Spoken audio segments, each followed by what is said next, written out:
Na. So guys. Matanga ko siya.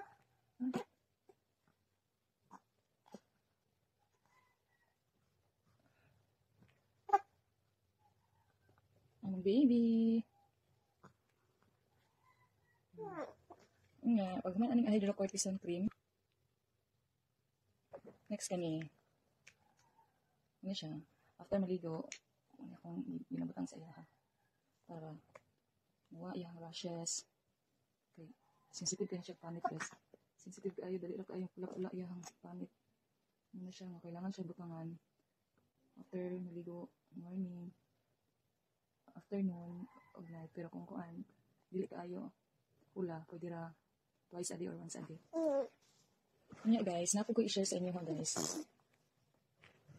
Mga mamis diha. Ang kan guys, kani nga diaper na brand. Pinbos. Nice kayo ni siya guys ay. Muna akong ginagamit. Yung newborn pa siya. Ang pod karon, muna jud na akong ginagamit. Barato ka bigay siya guys.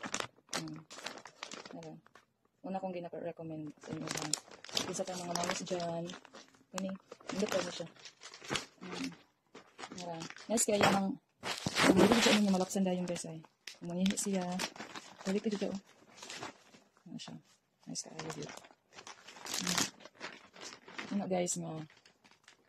Antod karon, maghapon na akong ginagamit. After sayang pagpanga, maghapon eh. Wala ko nag-ilis-ilis og lain. Ano siya guys.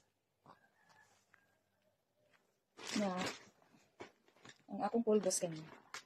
Easy White Dove. Gamot yun siya guys. POV, dili na ko ni siya mga, dili na ko ni sponsor guys ha. Ako lang siyang i-share sa inyo ha. Kaya nindot siya quality para sa ko. I hope matry ko ninyo. Salamat kayo guys. Salamat mga kamamshis. Thank you so much. Bye bye. Bye bye Zach. Bye bye. Bye bye. Bye bye. Bye bye. So mo ni ako ang first nagipahid kay Baby Zach.